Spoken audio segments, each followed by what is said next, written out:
Hello, मैं हूं कुशागर सिंह। आज आपका फिर से स्वागत है मेरे एक नई वीडियो में। और आज की वीडियो में मैं आपको एक और टॉपिक बताऊंगा जो कि कोरोमंडल एक्सप्रेस के एक्सीडेंट से रिलेटेड है। अब उस एक्सीडेंट के बारे में लगभग मैंने आपको सारी खबरें बता दी थी, जिसका आप वीडियो देख सकते हैं। आई बटन पर आपको लिंक मिल जाएगी।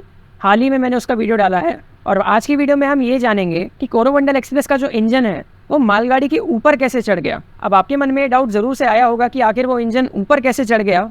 तो हुआ क्या था, ये तो मैंने आपको बताया ही था कि कोरोमंडल एक्सप्रेस का ग्रीन सिग्नल दिया हुआ था उसकी लाइन में, जो कि वो चेन्नई तक जा रही थी और अपनी पूरी रफ्तार में थी, मतलब कि 128 किलोमीटर पर आवर की स्पीड में।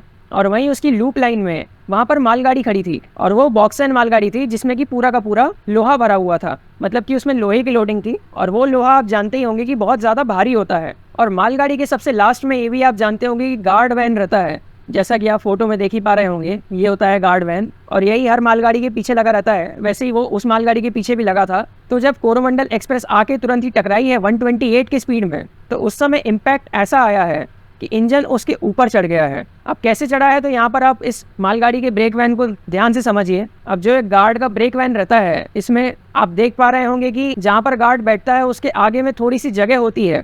और साथ ही साथ मैं आपको ये भी चीज़ बता देता हूँ कि जो इंजन होता है उसका वेट होता है लगभग 130 टन का। और वहीं कोई भी मालगाड़ी में जो भी वैगन रहे उसका मैक्सिमम वेट 80 टन से 90 टन तक जा सकता है, उसके ऊपर तो वेट जाएगा नहीं। मतलब यहाँ पर आप समझ गए होंगे कि इंजन बहुत ज़्यादा भारी रहता है। और इंजन का इतना सारा वेट इसलिए रहता है क्योंकि उसमें कई सारे इंस्ट्रूमेंट्स लगे रहते हैं। मेनली तो इसमें एक ट्रांसफार्मर रहता है ऊपर से नीचे तक के, जो कि इसके बीच में लगा रहता है इंजन के, और वही सबसे ज़्यादा भारी रहता है। और इंजन के बारे में आप थोड़ा सा और समझिए। अब जो इंजन का ऊपर वाला पार्ट रहता है उसे हम उसका सुपर स्ट्रक्चर कहते हैं, और वहीं नीचे वाले पार्ट को बोगी कहते हैं। जैसा कि आप यहाँ देख ही पा रहे होंगे, ये है बोगी और ये है इंजन का सुपर स्ट्रक्चर। तो जब कोरोमंडल एक्सप्रेस 130 की स्पीड से आ रही थी और जैसे ही वो इस मालगाड़ी से टकराई है लूप लाइन में आके, तो मालगाड़ी के सबसे पीछे में जो गार्ड वैन रहता है उससे वो टकराई है। और उसमें आप जैसा कि देख ही पा रहे होंगे थोड़ी सी आगे जगह रहती है जहाँ पर गार्ड खड़े हो सकता है। तो उस जगह पर क्या हुआ है कि इतनी तेज स्पीड में टकराने से सुपर स्ट्रक्चर जो है वो अपनी बोगी को छोड़ते हुए, मतलब कि बोगी वहाँ पर टूट गई है इंजन से, और वो सुपर स्ट्रक्चर वहाँ पे आगे आ गया है। और इतनी स्पीड में होने के कारण वो आगे आके जहाँ पर गार्ड बैठता है उस बॉडी से टकराया है, और उस बॉडी से टकराने की वजह से इंजन थोड़ा सा ऊपर की हाइट में आ गया होगा। और अभी भी उसकी स्पीड थमी नहीं होगी क्योंकि वो इतनी ज़्यादा स्पीड थी 128 किलोमीटर पर आवर की। तो ये इंजन आगे खड़ी हुई मालगाड़ी के ऊपर चढ़ गया है, मतलब कि आगे जो वैगन खड़ा था उसके ये ऊपर चढ़ गया है। अब वैगन को तो इंजन उतना हिला नहीं पाएगा क्योंकि इसमें लोहे की लोडिंग थी और वो काफ़ी ज़्यादा भारी होता है, तो इसलिए इंजन उसमें ऊपर की तरफ चढ़ गया है। तो यहाँ पर आप समझ पा रहे होंगे कि इंजन पहले आया है, वो मालगाड़ी के गार्ड वैन से टकराया है, उसकी बोगी वहीं पर रह गई है और सुपर स्ट्रक्चर ऊपर निकल के पहले तो गार्ड वैन की बॉडी से टकराया होगा, जहां पर गार्ड अंदर बैठता है उस बॉडी से टकरा के वो ऊपर की तरफ चढ़ गया होगा अगले वैगन में। तो ऐसे करके अब आपको समझ में आ रहा होगा कि इंजन आखिर उस वैगन के ऊपर में कैसे चढ़ गया। बाकी वरना मैं आपको बता दूं, अगर यहाँ पर गार्ड वैन नहीं होता मान लीजिए, और डायरेक्टली अगर इंजन किसी दूसरे इंजन से टकराता या फिर डायरेक्टली कोई वैगन से ही टकरा लेता मान लीजिए, तो इसमें इंजन पूरा का पूरा पचक जाता। अभी हाल में ही कुछ दिन पहले बिलासपुर के पास एक एक्सीडेंट हुआ था जिसमें कि एक मालगाड़ी ने लगभग 70 की स्पीड से दूसरी मालगाड़ी को ठोका था जिसके पीछे में इंजन लगा था। और उसमें आप इंजन की दशा देख ही पा रहे होंगे कि किस तरह से इंजन यहाँ पर दब जाते हैं क्योंकि इसमें सुपर स्ट्रक्चर को निकलने की जगह नहीं बची। और वहीं यहाँ पर अगर हम इस एक्सीडेंट की बात करें तो इसमें मालगाड़ी के ब्रेक वैन की वजह से सुपर स्ट्रक्चर जो है वो अलग से निकल गया और ऊपर की तरफ चढ़ गया है मालगाड़ी के।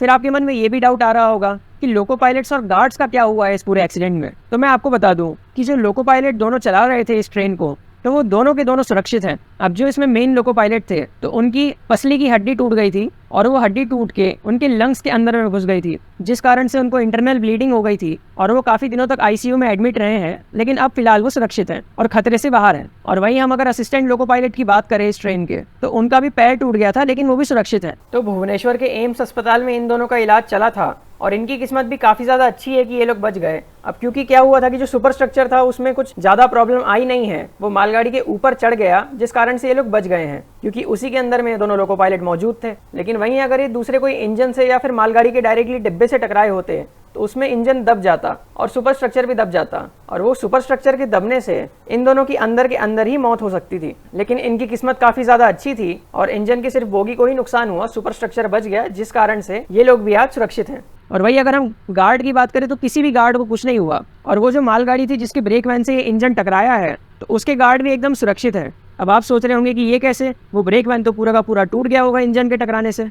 लेकिन मैं आपको बता दूं, उसमें जो गार्ड थे उनकी किस्मत इतनी ज़्यादा अच्छी थी कि वो बाल बाल बच गए हैं। अब वो चाय पीने के लिए उतरे थे इस ट्रेन से। और अब आप सोच लीजिए कि चाय पीने की आदत भी उनके लिए कितनी ज़्यादा अच्छी हो गई और सिर्फ चाय पीने की वजह से उनकी आज जान बच गई। तो यहाँ पर ये डायलॉग भी सच होता है कि जाको राखे साइया मार सके ना कोई। तो यहाँ पर आप ये समझ लीजिए कि 99% उनको गाड़ी में ही रहना पड़ता है और सिर्फ एक बार वो चाय पीने गए हैं और उतने में ही एक्सीडेंट हो गया है, जिस कारण से वो बाल बच गए हैं। और बाकी दोनों ट्रेन के भी गार्ड एकदम सुरक्षित है, कुछ नहीं हुआ उनको, हल्की फुल्की चोटें आई होंगी भले ही। और यहाँ पर लोको पायलट्स भी सुरक्षित है। और बाकी इस एक्सीडेंट की रिपोर्ट कब तक आएगी ये तो हम आगे देखते हैं, लेकिन आप ये चीज़ समझ गए होंगे कि इंजन उस मालगाड़ी के ऊपर कैसे चढ़ा और सारे लोको पायलट्स और गार्ड की हालत कैसी है। तो मिलते हैं नेक्स्ट वीडियो में, जिसमें मैं आपको इंटरलॉकिंग के बारे में बताऊंगा। अगर कुछ डाउट हो तो अभी आप कमेंट सेक्शन में पूछ सकते हैं। Thank you so much for watching this video. धन्यवाद।